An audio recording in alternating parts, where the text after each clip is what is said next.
First, I want to thank you on behalf of all the men and women who wear this uniform, who go out and protect and serve every day, because when I speak, that's who I speak for, and also the citizens that we serve. I wanted to just give you some updates on what's going on in the Baton Rouge Police Department. You know, I've been in right at 6 months now, and I've been blessed with this opportunity to learn.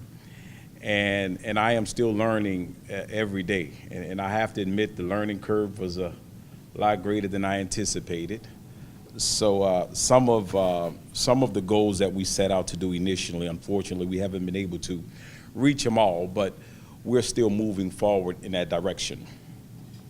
The first thing I wanted to talk about, when I was blessed with this opportunity to lead, and I talked about the importance of community policing. And how I believe that as we move forward as an organization, that community policing was going to be one of the our core strategies that's going to help in our strategic plan to reduce crime. And every day, across Baton Rouge, the men and women of the Baton Rouge Police Department are engaged in the community in some way. I like to highlight a few of those programs, from Kicking with the Badge, which we just had last year at soccer, last week, and Boxing with the Badge. And we're partnering with BREC with programs like Youth Chat this week as part of their Leo summer program.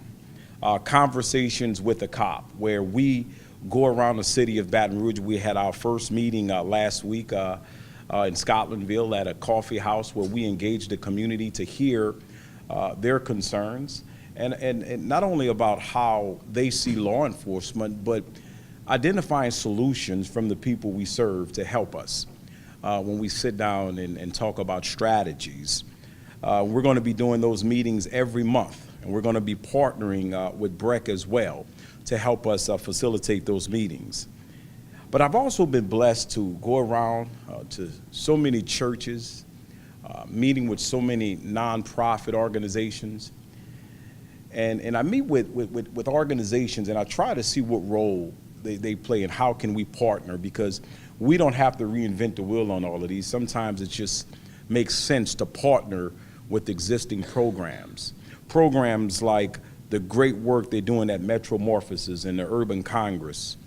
They're dealing with the causes related to crime. They're not dealing with the symptoms. They're dealing with causes. They have long-term goals in place that we are going to recognize later on from the hard work and service they're doing over there at Urban Congress. Partnering with our community ambassador program under our City Councilman Tara Wicker, and some of the efforts that they're doing over there, in our partnership with Truce, and helping us identify those small group of individuals who are responsible for majority of the crime, but also giving them options, providing services that we believe will help that small group of people who are responsible for a majority of the crime. But one that we're going to be doing next week that I want to talk about as well is our community cop and clergy program. And what we're doing here, we're identifying our faith-based leaders who want to partner with us and become part of our community cop and clergy program, and we're going to be providing training to our faith-based leaders. But we're also asking them to help us with some of our patrols. Next week, we have a meeting where we're going to be talking about some of the data that we're receiving from CADs, commonly referred to as hotspots, areas in the city where we're seeing specific types of crime. And we're also taking data from our partnership with other agencies, from informants, through other agencies that sources, what we refer to them as, where we know that there are specific type of activity that are occurring in parts of our city. And what we're doing is we're taking that data and we're going to ask our faith-based community to help us with prayer patrols. That's right, prayer patrols. And we're going to go in those areas, and we're going to ask our pastors, our faith-based leaders, to be specific in their prayers to try to touch the hearts and soul of the young people in those areas. And we're going to be doing that on the 31st at the Breck facility on Jefferson Highway. We have so many partnerships that are going on right now, and I believe that we are starting to see wins. We're recognizing wins, and I'm going to talk about those as I conclude my conversation today. But another thing we're doing in the Baton Rouge Police Department is training. You know, we've appointed a new commander of our training services division. We appointed a new commander of our community services position. Listening to the community and some of their concerns and disappointments on some things that we've done in the past, we've appointed a victim assistance liaison to help the mothers and parents and relatives of victims of violent crime. And we are excited about that initiative. We are already seeing wins where we are now forming partnerships through the mayor's office with giving those relatives, mothers of victims, voices to help us stop this violent crime in our city. We've also announced our intention to appoint a liaison for the LGBT community, because we also understand that there are unique circumstances that they also face in our community. And we want to make sure that we hear their concerns and that we follow up with the proper response. Our fair and impartial policing training that we've put on, we are moving forward with that. One of the things that we're excited about also at the Academy is our use of video technology to modify training so that we can take training when we identify training needs within the organization, that we can put training curriculums together in a short notice and get it out to those police officers as soon as possible through the use of technology. And we just signed a contract with a software company to help us do that. That's something that's exciting. It's hard to train over 800 employees at such a short notice. And sometimes the training needs that we identify, there is a need to get that out as soon as possible. So we are very excited about some of our training programs. One that we just started on the anniversary is our critical incident stress management training. You know, when I had the opportunity last week to sit down with some of our police officers who have either been injured in the line of duty, some who were shot, and to listen to the wives and relatives of family members of police officers who have been through those type of significant emotional events, I learned a lot. I learned a lot. And it's important that the community understand that our police officers are human. We go through the same thing that you go through. We have the same stresses that family life presents to everybody. And sometimes our officers, sometimes they take that to work with them, but they still have to be the public servants that you expect and do their jobs. So what we're doing right now in the Baton Rouge Police Department, we are creating an environment so that our police officers feel safe and comfortable with coming forward and saying, I need help. Whether it's in the form of marital counseling. Maybe they had a death in their family, they need somebody just to talk to deal with. Maybe they're having problems with one of their children. Yes, police officers go through all of that too. So we've announced that program, and we're partnering with Behind the Line, which is an organization that is made up of wives of police officers and family members of police officers, so that we can make sure that we're getting our police officers the help that they need. Sometimes they just want to be heard and know that there's support out there. People who've been through the same experiences that they're going through, and can help point them in the right direction to get the help that they need. And we are very excited about that, because we have to remember that what goes on and what's happening in our community is unique. It's very unique. We had an incident, a shooting that caused civil unrest, that caused protest all across the city. And then we had a shooting where our heroes, several of our heroes were killed. And then we followed that up with flood. And our police officers still had to get in their homes just like everybody else. And all of those emotional things that our police officers go through, we still were out there patrolling every day, still out there responding to calls for services. That's why we're the recipient of a grant through the International Association of Chiefs of Police, and we're partnered with 100 Black men, NAACP, Louisiana State University, and Southern University as part of the Collective Healing Grant, because they recognize that what's going on here in Baton Rouge is unique. And we are excited about that program.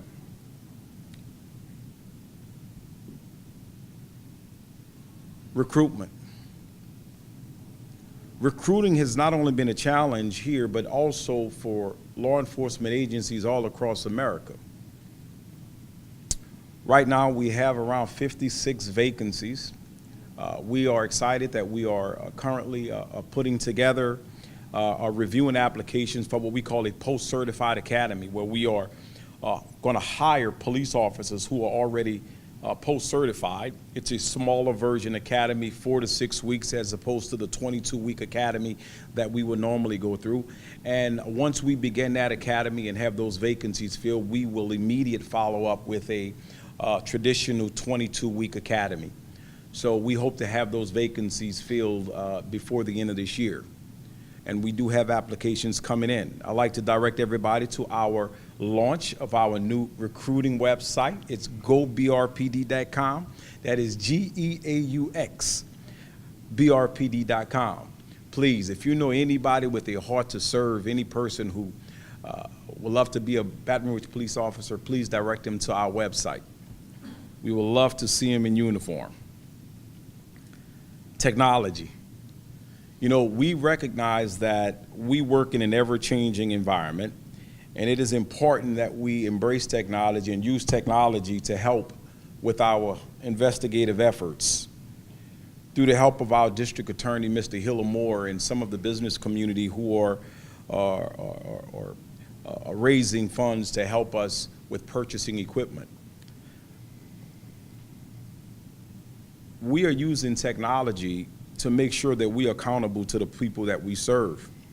Through our website, we've launched an online complaint system, so you can go online and file a complaint when you believe one of our police officers are not acting in a professional way, or if you feel that your rights were violated, or whatever that issue is. You can go online and file a complaint, and every complaint is forwarded to our internal affairs section.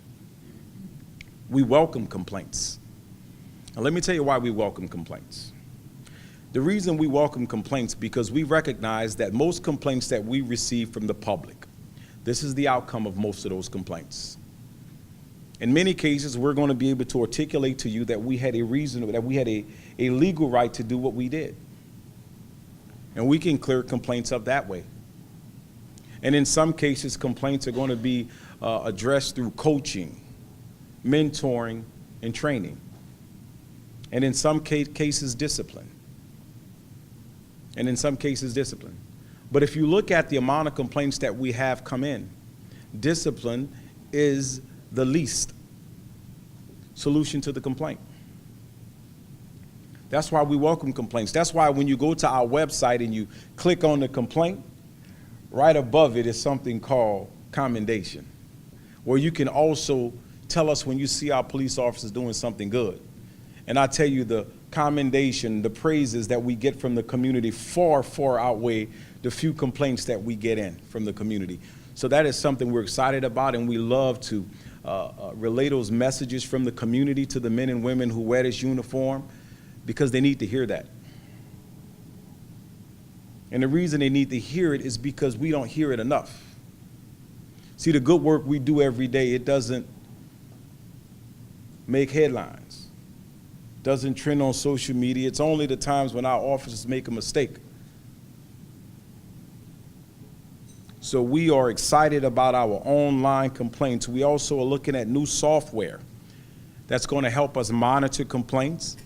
It's going to help us with use of force data real time.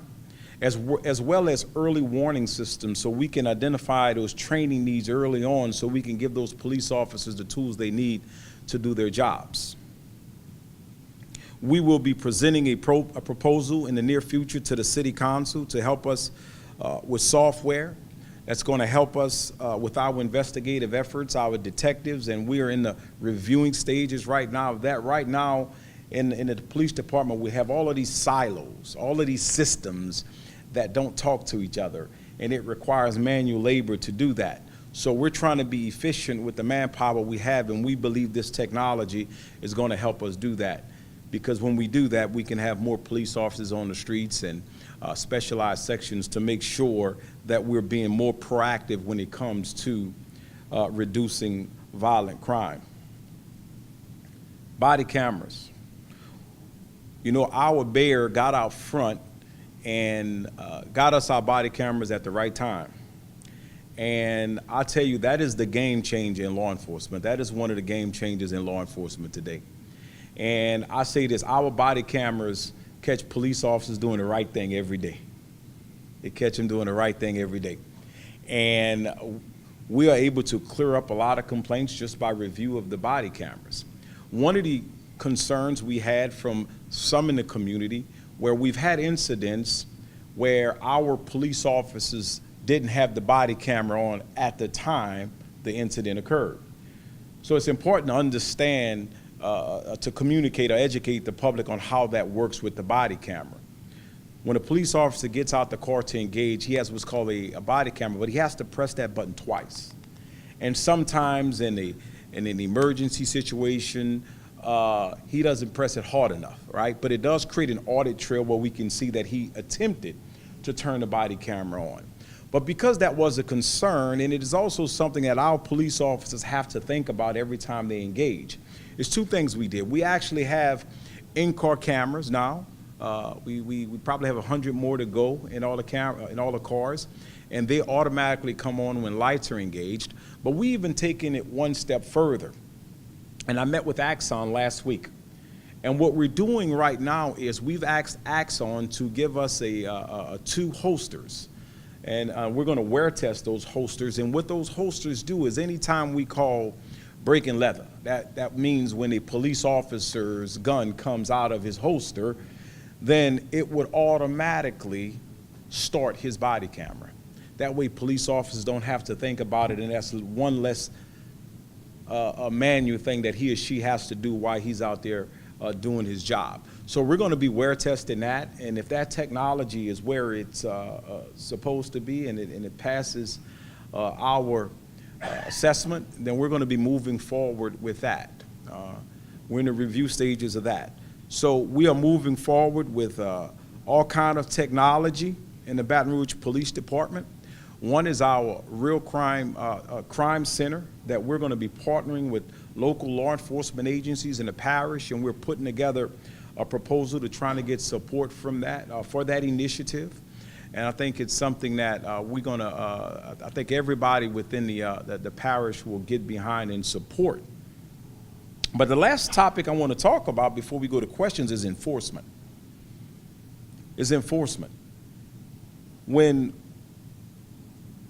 When I was blessed with this opportunity, I talked about the need to focus on a small group of individuals that's responsible for majority of the crime. And that's what we've been doing. But before I get to the violent crime, I want to talk about the concerns of some in the business community with the homelessness issue. We received a lot of complaints, not only from the business community, but those who come to our city to visit us, who are walking downtown, who are eating in our restaurants downtown. And we put together a group of special assigned personnel to help us with this homeless issue, because we recognize that one of the issues that we're dealing with our homeless community is mental illness. Many of them suffer from mental illnesses. That's why it was important for us to make sure that we put the appropriate personnel who have the right skills to help us attack this problem. But when it comes to violent crime, shootings, murders, in the city of Baton Rouge, we have an issue with young black men. Last year, 85% of our victims were African-American males, and 83% of the suspects that we believe committed those crimes were African-American males. That's why since day one, we've been doing things like going to barbershops where we know young black men get their hair cut and had conversations, no cameras, no media, no cell phones. Let's have honest dialogue about our responsibility as a community to help us address this crime problem. That's why we've asked parents, when we speak to parents, we say, search your kid's room, search your kid's phone, raise the mattress up. Before your child leaves, go search the car. Look in the glove compartment box. Raise the spare tire up. And if you find a gun, call us. We'll come get it, no questions asked. There are too many guns on the streets in Baton Rouge. Too many.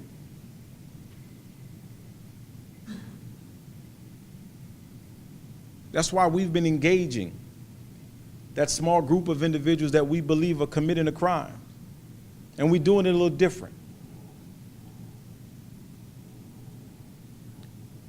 With help with Truce, with our streets crime unit, with the sheriff's office team, we are working together better than ever before when it comes to targeting that small group of individuals. And yes, the word is getting out. Not only is the word getting out, I'm happy to share some numbers with you. Because we know that as we move forward as a professional organization and we talk about accountability and all of those things we're doing to say, you know what, we want to be held accountable. And we are becoming a more professional agency. That's why you will hear me continue to talk about, as we progress, that the community should do their part and pay our police officers the money that their positions deserve. This is the capital city, and we should be paid as such.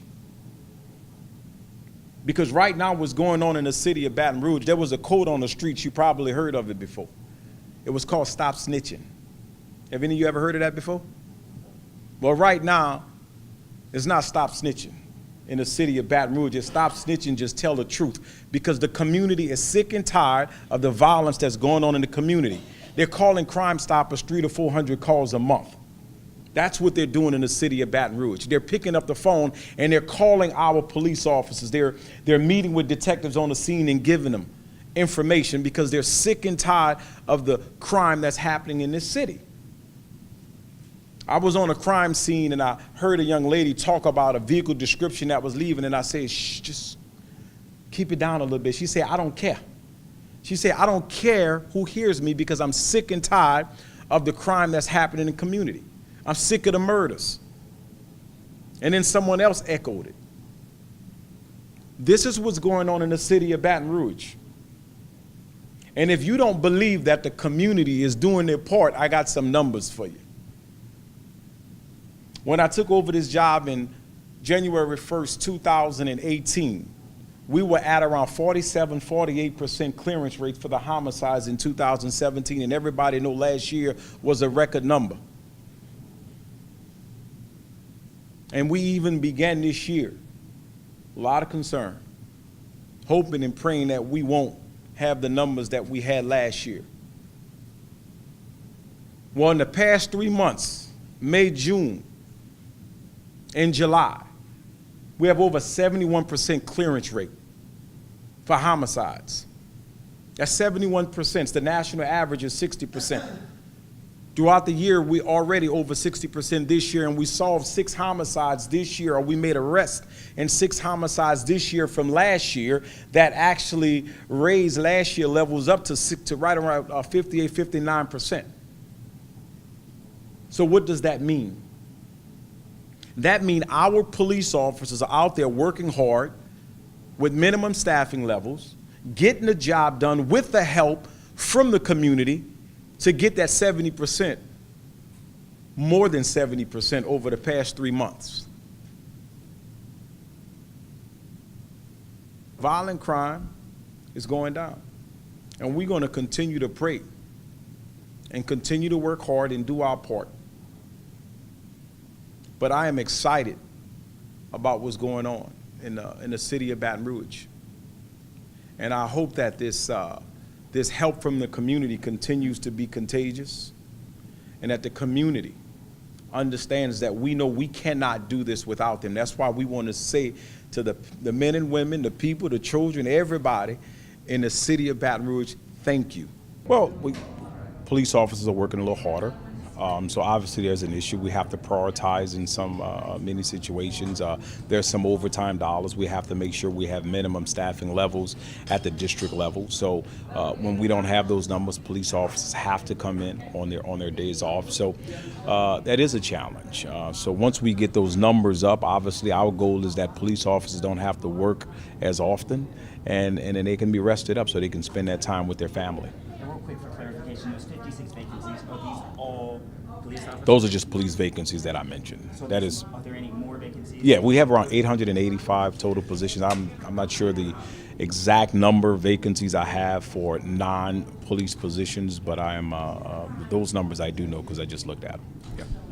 Yeah, and we have so many programs. You know, I talked about our partnership with BREC, our partnership with Truce, our partnership with other nonprofits. So there's events going every day. I get a list every Monday from our community services division on different programs that we're involved in. So there are a lot. One that we're excited about is on the 31st, we're going to be having our Cops and Clergy Prayer Patrol introduction, where we're going to be talking to the faith-based community about coming out and helping us in specific areas to pray, to talk to the youth, to try to change the hearts and soul of the young men that we believe are out there involved in some of this crime. Well, we just started that one, right? But we are seeing wins right now. I think you heard me talk about those numbers right now, the 71% clearance rate on homicides, because of the great work that our detectives are doing in concert with the community, because we cannot do it without the community. And that's why we just want to say thank you, Baton Rouge. Thank you to the community for doing your part, because they are calling, because they're sick and tired of the crime that's happening in the community. And we appreciate it, and we just hope that we continue with this partnership with the community throughout the rest of this year. What can you tell us about some of the new liaisons appointed to the police department? Well, we only have one liaison, and that's the victim assistance coordinator. And I've been getting positive feedback from the community about that position. You know, when you lose a child, I don't know if that's something that you ever get over, sir. And having someone in place to help keep the family informed on our investigative efforts, as well as asking them to call us when they receive the information, because sometimes the family get information that we don't know about, and having that one point of contact that can get information to our police officers in a timely manner, it really helps. And what are some of your opinions about the body cameras? I like the body cameras. Body cameras work. I think you heard me say our body cameras catch police officers doing the right thing every day, and so I support body cameras. I think they're a good tool for law enforcement. Well, it's just a zero tolerance approach to law enforcement, to the crack cocaine epidemic in comparison to our response to the opioid epidemic. What I am saying is we have it right this time, that it is not a zero tolerance arrest everybody approach, because it is a sickness, it is an illness, and treatment is the option, and it should always be one of the first options when you're dealing with someone who is suffering from an addiction. And we have the response right now when it comes to this opioid epidemic.